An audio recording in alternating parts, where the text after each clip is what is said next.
Salut à tous, j'espère que vous allez bien. Aujourd'hui, du coup, on se retrouve dans un genre de podcast avec Vincent. Si vous me connaissez pas, bonjour à tous, Je vous mettrai son lien YouTube en barre d'infos, Instagram, etc. Et aujourd'hui, du coup, on se retrouve pour parler d'un sujet bien particulier qui touche forcément l'autre sujet que j'ai traité sur mon éventuel changement de catégorie. Euh, il s'est passé entre deux des réflexions, des discussions ensemble qu'on, voilà, auxquelles, en fait, au fur et à mesure, ça fait un peu l'effet entonnoir. On part d'une grosse généralité, puis tout doucement, avec des questionnements et des remises à niveau de ce que je veux moi pour le futur, etc. De ce qui me rend heureuse, épanouie, ce que je recherche aussi dans la vie, en mode de vie. Bah, tout doucement, en fait, ça se restreint pour partir en fait sur une seule et même chose, le fait que je veuille me détacher le plus possible du coup de tout ce qui est aspect chimie. Et on en a tiré la conclusion que le wellness en vérité ne serait pas une bonne option du tout, puisque comme je vous l'ai expliqué, en figure, les choses qui avaient été demandées pour potentiellement rester dans cette catégorie, ce serait de perdre de la masse musculaire en haut du corps, chose qui ne me dérange pas puisque pour le wellness c'est le cas. Et puis, comme je vous l'ai dit, je me sentais moins à l'aise sur une catégorie women's physique qui demandait du coup un haut du corps plus développé. Mais, parce qu'il y a un mais, le wellness c'est cool, mais je vais devoir progresser. Donc, qui dit progression dit utilisation de stéroïdes, forcément, pour cette catégorie-là, qui est quand même une catégorie, on va dire, qui est extrême. Enfin, je veux dire, au niveau du bas du corps, ça demande voilà, des entraînements, de la nourriture et de la chimie. Donc, en fait, bah, ça reste la même chose que le women's physique en vérité. Ouais, ça changera absolument pas parce que souvent on a en tête que le one physique, vu que ça fait plus masculin, on prend plus de produits, mais c'est vraiment pas le cas. Moi, de l'expérience et des gens que j'ai pu côtoyer, que ce soit chez les amateurs, chez les pros, la chimie est plus ou moins la même d'un point de vue grammage par semaine. Mm. Donc en fait, les risques d'effets secondaires et ce que tu ne veux plus va se retrouver dans les deux cas. Sauf qu'il y en a un où wellness, au-delà du fait qu'il faut progresser, c'est un des points où ça va être plus compliqué pour toi de progresser que partir au women's. Oui, Women's, tu sais très bien qu'en une année, je le dis sans aucun problème, tu feras partie du top 6 sur Olympia ou au top 10 au pire des cas. oui, Wellness, on sait que même à long terme, tu ne feras pas un first call out Olympia.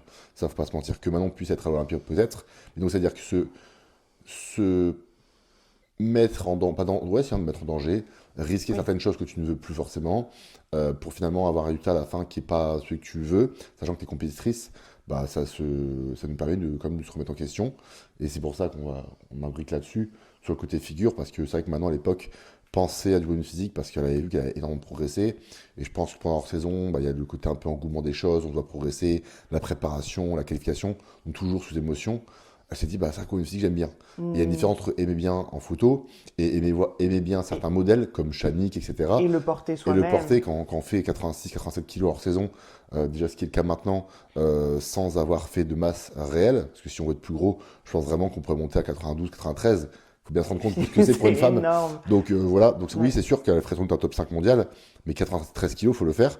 On parle même pas de côté virilisant ni rien, juste le Non. fait de se dire, je fais 93 kilos, Et au-delà de Manon, ça, enfin, je veux dire, moi, comme je l'ai expliqué, c'est plus pouvoir s'habiller dans les rayons femmes parce que ça va pas au-delà du coup du L et même du XL en soi sur des t-shirts qui sont coupés normalement pas pour des bodys, ça va pas. Bah, c'est du coup en fait une part de, même si on peut être women's physique et féminine, c'est pas ce que je dis. Et si je partais sur le women's physique, jamais je me serais autorisée à avoir des effets secondaires plus pour pouvoir, tu vois, aller à Olympia ou pour pouvoir aller dans le top 6 Olympia. et Vraiment pas du tout. comme à l'inverse, le wellness ne veut pas dire que t'as pas de problème Mais virisant. voilà, c'est ça, puisque ça reste la même chose. C'est juste qu'en fait, c'est pas la même dynamique d'entraînement. Et du coup, mais après, mis à part ça, tout autour, ça reste pareil. Hmm. Et potentiellement, si je serais parti en wellness, en vérité, bah, je pense qu'au niveau du poids, ça se serait vraiment Stabilisé, ouais. potentiellement stabilisé. Mais enfin, ça reste dans Surtout la quand tu as même construit une dynamique. masse musculaire sur 10 ans, je pense pas que ton haut du corps va fondre comme Non, ça, surtout quand tu t'entraînes très dur, même si bon, tu non. t'entraînes plus du tout le haut du corps. Bah, Mais voilà, ça fait quand même 6 semaines que je me suis pas entraîné le haut du ouais, corps. J'ai pas vu une seule, tu vois, un seul changement en mode ça ouais. s'est affiné, tu vois. Surtout qu'en plus de ça, on fait toujours la même chose, mais c'est le côté passion, Hmm. c'est qu'on a envie de faire ce que l'on aime. Moi, j'ai toujours dit que le jour où je décide d'arrêter la compétition, et j'en ai parlé encore avec maman hier, je pense dans 1 an ou dans 2 ans maximum, ou même cette année, hein, c'est possible, hein, selon les opportunités, bah, je continuerai plus le bodybuilding. Je veux pas faire du bodybuilding, risquer et de prendre des produits pour à la fin ne rien espérer, ne plus progresser. Pour moi, ça va en dehors de tout ce que je souhaite, c'est pas mes valeurs. Et déjà que le dopage n'est pas du tout dans les valeurs, ben il n'y a pas d'intérêt, et encore plus chez une femme. Donc on a décidé ensemble, et c'est ce que je lui ai dit qui était la meilleure solution, c'est de rester en figure, parce que Manon, je pense vraiment qu'elle a tout pour devenir une figure. Donc oui, certes, elle a été trop massive par rapport aux autres filles, mais qu'est-ce qui nous empêche d'allouer moins de temps au haut du corps, donc plus du Hmm. tout depuis 6 semaines, Oui, parce sachant que qu'il c'est ça qui me perturbe un petit peu. J'ai pas envie d'avoir plus de bras, des gros bras, ouais, ou parce que que ça se t'étais voit un prête à peu faire du wellness, plus. donc t'es prête à avoir plus de jambes. Voilà, c'est Donc ça. c'est surtout et plus de fesses. Donc c'est juste le côté moins haut du corps, donc ce qui fait qu'on s'y retrouve à la catégorie wellness. Exactement, Donc ouais. on a moins de haut du corps, donc elle ne le fait plus. Vu qu'elle ne le fait plus, elle a plus de temps à allouer pour elle et d'autres choses qu'on parlera juste après dans la vidéo. Et en plus de ça, très compétitive. Et surtout, le dernier point le plus important, sans prendre de chimie. Hmm. Donc il faut bien dire qu'à l'année, Manon ne prendra plus de chimie. Hmm. Et là, on en dit bien à l'année. Donc c'est chouette. Et donc peut-être que oui, possiblement, s'il y a une compétition un jour, si elle revient sur scène, peut-être qu'il y aura une préparation où pendant 6 semaines, il y aura de l'intégration de certaines choses. Mais on parle peut-être de 6 semaines sur une année maximum, au pire des cas. Et du coup, ce qui va minimiser crucialement, on va dire, l'impact que ça pourrait avoir sur d'éventuels effets secondaires. Et encore une fois, je veux vraiment rebondir là-dessus. Je ne prends pas cette décision entre guillemets parce que j'ai commencé une masse en wellness et que j'ai vu que j'avais des effets secondaires. Absolument pas. Faut pas commencer à penser des choses ou autres. Il n'y a absolument rien qui s'est passé de plus ou de moins. J'en avais déjà parlé dans une autre vidéo, mais les effets secondaires notables que j'ai pu moi avoir par le passé, ça a été directement dès le premier cycle que j'ai pu faire. Après, ça ne s'est pas accentué. Mais le premier cycle auquel j'ai été amené à faire, où ça m'a apporté un cycle pileux qui est davantage accéléré pendant les périodes du coup de cycle, forcément, une voix qui s'est rossifiée, et puis du coup bah, c'est déjà bien, c'est déjà assez. Mais voilà, c'est pas ces choses-là, je veux dire, Elles n'ont pas la augmenté. pilosité ou la voix n'a jamais, jamais, jamais changé ou s'est jamais accentué. Voilà. Donc, ce n'est pas la raison pour laquelle je prends cette décision. C'est juste que je pense que les gens ne se rendent pas compte de ça, mais ça a un impact énorme sur votre santé. Et c'est pour ça que Vincent ici, et on va profiter pour faire la promotion tout de suite du e-book que Vincent a sorti, pour sensibiliser les gens surtout par rapport à ça. Au-delà des effets secondaires notables, oui, mais c'est surtout que ça a un impact direct sur votre santé, quoi. Le truc, c'est que tu parlais du premier cycle, et c'est vrai qu'à l'époque, on ne se connaissait pas du tout. Il n'y avait pas les formations, même le YouTube qu'il y a de maintenant, avec Oui, beaucoup de connaissances. Vous vous rendez pas compte, c'est vrai que très peu d'entre vous se forment, mais maintenant, c'est une mine d'or par rapport à avant. Et nous, on a commencé en écoutant il y des a gens, 11 ans. et c'est aussi pour ça qu'elle a eu des secondaires à cette époque-là. Et dans le e-book, donc j'ai créé un e-book qui est sorti donc, vendredi 7 février, sur les 9 mythes et légendes qu'on entend beaucoup parler en bodybuilding, qui parfois sont vraies, des fois fausses, et j'explique le pourquoi. Et le but de ce réel, c'est pas de juste sortir un e-book, c'est 200 pages quasiment d'expérience, de connaissances, d'informations scientifiques, qui a un seul but, c'est vous permettre de ne pas faire les erreurs qu'on a pu faire, notamment celles que maintenant a eu. Ça se peut si j'avais eu autant de connaissances que maintenant. Maintenant, on aurait peut-être probablement eu jamais d'effet secondaire de sa vie. On ne peut pas le prévoir, mais en tout Non. cas, on aurait Oui, minimisé les ça risques. dépend aussi. Et même pour moi, j'ai fait des tas d'erreurs. Donc j'ai la chance là-dedans, c'est que j'ai pas eu de gros problèmes. Mais je prends l'exemple, j'ai eu un tout début de gynécomastie que j'ai opéré directement pour être tranquille et sain d'esprit. Mais voilà, c'est des choses que j'aurais pu aussi éviter. Et là, encore une fois, on parle de choses qui sont à peine visibles, mais il y a des gens que j'ai connus qui ont eu des très gros problèmes de santé, et même psychologiques en fait, qui Mm. sont des fois dus par rapport à la prise de produits, aux préparations, et maintenant on voit que les bons côtés du dopage, et on parle jamais des mauvais côtés.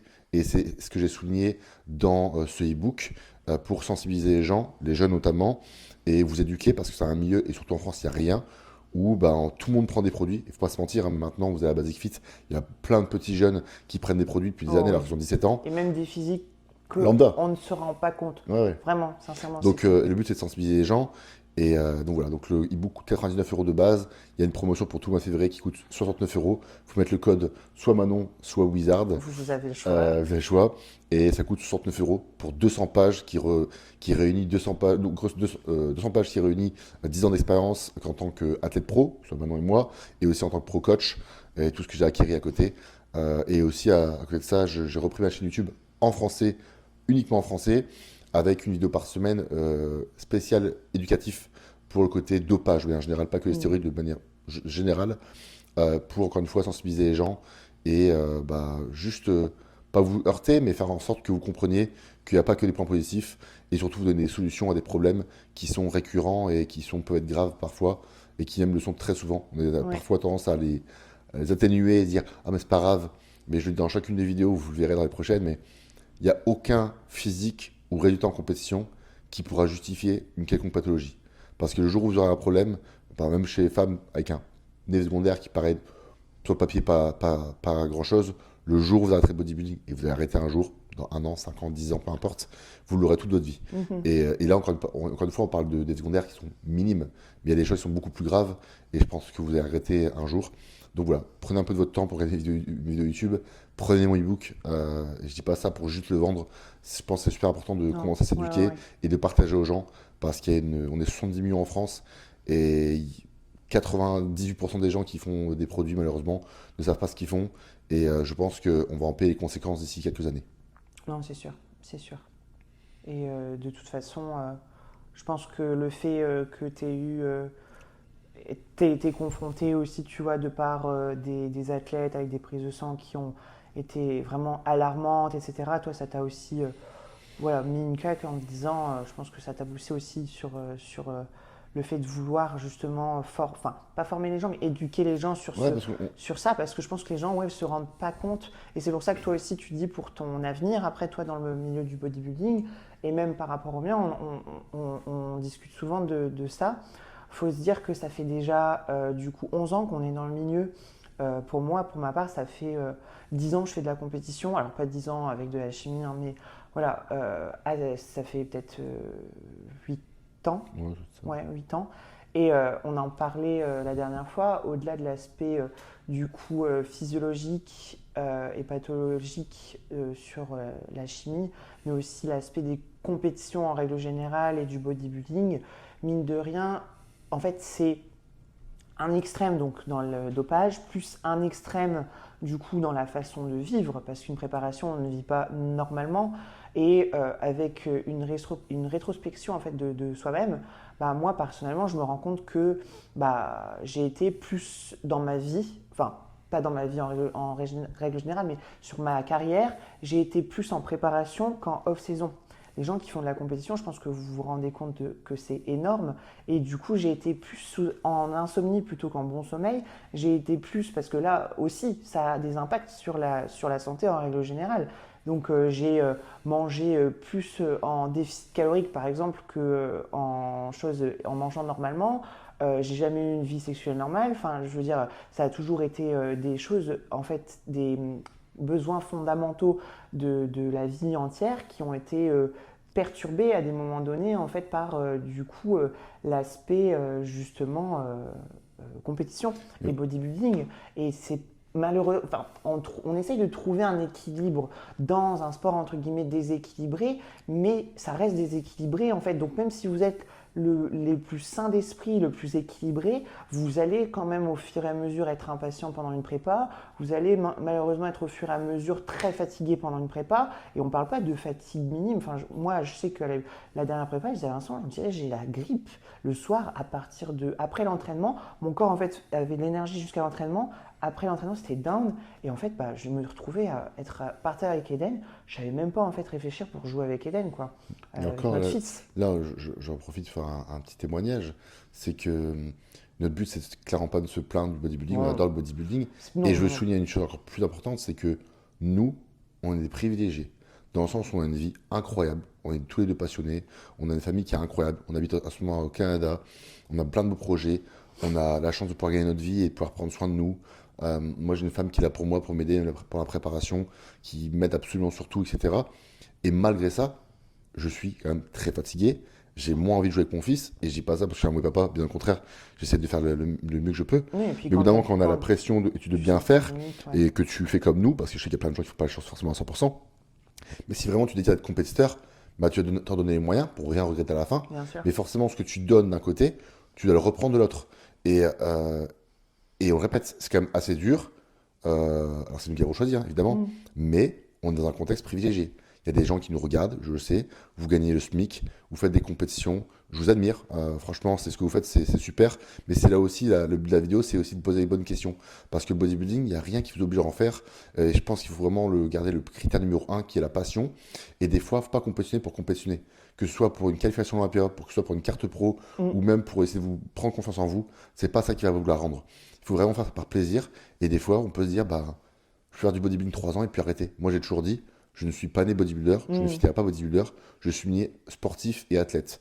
Peu importe le sport dans lequel j'irai, je ferai tout pour devenir professionnel dans le sens où je veux vivre comme un pro, je veux apprendre comme un pro, je veux devenir la meilleure version de moi-même. Et ça, c'est dans la vie en général. Mm. Et ne rien regretter, dire Rien que tu as fait regretter. les choses à Moi, j'ai fait à fond. 100%, ok, ça s'est fait, c'est comme une to-do list, tu check, et après ça t'en fait des bons souvenirs, Ouais. et la vie en fait c'est Elle des est, bons et elle souvenirs est à constructrice, en fait. l'aligner, Ça ouais, te ouais. construit, pas Puis ça te même, détruit. ça nous a appris des choses, que ce soit en tirer des choses du positif que ça nous a apporté, comme du négatif que ça nous a apporté. Moi, par exemple, par rapport au TCA à l'époque, maintenant j'en tire plein d'expériences pour pouvoir aussi aider les gens, aider mes coachings, mes athlètes. Et maintenant, par exemple, sur tous les athlètes que j'ai eus en post-compétition, j'ai aucune nana Mm. qui a eu des troubles de comportement alimentaire, des cravings, des choses comme ça. Oui, c'est normal, mais des TCA purs et durs, aucune, tu vois. Et c'est bénéfique. Donc, des aspects négatifs, c'est un peu comme des parents, tu vois, qui expliquent à leurs enfants bah, comment ça fonctionne la vie et de prévenir. Bah, c'est la même chose en fait. Mm. Mais je disais, il faut que ce soit constructeur. Et je pense que c'est important des fois de sortir un peu de sa ligne, son petit chemin, et se dire, attends, puis je fais du bodybuilding, ou un autre sport, hein, peut-être que vous faites autre chose, même dans votre métier par exemple, euh, qu'est-ce que ça a apporté de positif et négatif? Est-ce que je suis plus heureux maintenant ou avant? Et je ne dis pas d'arrêter le bodybuilding, c'est pas du tout ça que je dis, Non. mais pourquoi pas prendre un peu de recul et savoir quoi améliorer? Et il ne faut pas s'entêter à faire quelque chose juste parce qu'on est dedans ou parce qu'on a connu que ça depuis 10 ans. Pour maintenant, ce serait tellement plus facile de se dire, je continue une compétition, je prends des produits, et, J'ai la hype, j'ai je suis quelques athlète pro, sponsors et tout voilà. machin, je Mais vais à c'est pas ça. Olympia. Parce qu'en fait, à la Non, fin, vous vous retrouvez chez vous, c'est comme un peu un gagnant du loto. Demain, vous gagnez 100 millions, vous revenez chez vous, vous êtes tout seul. Bah, c'est pareil pour une ah, athlète comme ouais. Manon. En fait, c'est bien les cartons, et vous verrez, je vous souhaite la carte pro et une qualification. Mais vous êtes content une journée ou deux. Mais quand vous vous retrouvez tout seul dans votre 40 mètres carrés, vous gagnez pas de sous et que vous n'avez pas plus de sponsors parce que c'est une carte pro avec un petit bout de carton, vous allez voir que vous n'êtes pas plus heureux. Donc je dis pas il faut courir après ces objectifs-là, c'est incroyable, je l'ai vécu et j'en ai encore plein. Même moi, je veux me qualifier à Olympia, c'est mon but, etc. Mais encore une fois, même si j'y arrive pas, je ne vais pas regretter de ne pas l'avoir réussi parce que j'aurais tout donné. Hmm. Et donc c'est important de reprendre un peu de recul sur la situation, savoir ce que vous avez vraiment, est-ce que vous voulez vraiment. Et est-ce que vous voulez vraiment, en vérité, c'est pas une carte pro, c'est pas une qualification, c'est être heureux et surtout avoir cette flamme intérieure qui reste du début à la fin, comme dans un couple. Hmm. Il faut que la flamme que vous avez, même après 15 ans, vous l'avez la même que depuis le premier jour. Et ça ne dépend que de vous. Donc voilà, donc pour Manon, pour revenir à Manon, on va. Il y aura deux choix. Ouais, C'est même pas des choix, c'est en fait en fait, ouais, pour le moment, au vu enfin, comme je vous l'ai expliqué, j'ai enchaîné off, on. Le plus long break que j'ai pu avoir sur des préparations, c'est quand j'ai eu Eden, donc quand j'ai été enceinte. Puisque avant ça, du coup, je m'étais mise au CrossFit pendant 6 mois, puis je suis tombée enceinte. Du coup, au bout de ces 6 mois, j'ai continué le CrossFit sur les 2 premiers trimestres et ensuite j'ai refait du renfo et du body. Et Vincent a fait sa prépa. Et du coup, c'est là que je me suis dit, ah, moi aussi, j'ai envie de retourner dans le body. Et c'est comme ça après que je suis passée pro. Mais enfin, depuis que j'ai accouché et que je suis montée sur scène 1 an après, bah, j'ai enchaîné du coup 6 mois off, 6 mois on, 6 mois off, 6 mois à on. part là, c'est à part cette année où tu as fait plus. T'as quasiment fait un an. Ouais, ouais, c'est ça. Donc je suis fatiguée, mine de rien. Et j'apprécie ma vie là, à l'heure actuelle, bien manger, être vraiment sereine avec moi-même, en accord avec mon physique, etc. Et j'ai pas envie que ça change pour le moment, j'ai pas envie que ces paramètres-là soient perturbés, que je dors très bien. Et j'ai envie juste de vivre comme une personne, entre guillemets, normale, en continuant d'être athlète, en continuant ma diète, en continuant les entraînements, comme je le fais à l'heure actuelle, mais juste de profiter parce que je prends vraiment du plaisir à l'heure actuelle dans ma vie et je me vois pas recasser en fait ce bonheur-là pour le moment, bien que j'ai pas été malheureuse du tout hein, pendant la dernière préparation, c'est pas ça, mais j'ai été très fatiguée en fait, et la fatigue entraîne mine de rien, enfin un coup au moral quand même, quoi, parce qu'on a envie juste de vivre et pas de Je survivre. je pense qu'il faut entretenir la flamme, quoi. Mm. Pour ça que moi, je suis pas préparé pendant plus de 3 ans, moi, à cause d'autres problèmes, que ce soit business, articulaire, etc. Mais j'étais vraiment pressé à l'idée de me préparer, parce que j'avais pris le temps. Donc j'avais vraiment goût à ça. Alors que Mm. maintenant, le faisait plus par, Bah, pas par nécessité mimétisme en et fait, et par métier, oui, son par travail. métier, c'est Et ça. donc, elle était, maintenant, toute son image était redirigée, j'arrive à le côté athlète. Je suis Ouais. athlète. Et Mais c'était justement, plus Manon, j'ai c'est envie je de me j'étais athlète. détacher de ça, j'ai envie de continuer de motiver les gens, continuer de vous motiver, de vous montrer qu'on peut être athlète, travailler en tant que coach et d'être maman. Mais justement, en fait, j'ai envie d'être drivée par quelque chose d'autre et je prends vraiment beaucoup de bonheur à apporter, bah, comme par mon métier d'infirmière auparavant, aux gens du bénéfice. Et comme je vous disais, éduquer les gens, les soutenir, leur permettre de progresser, etc. Vraiment, ça me drive.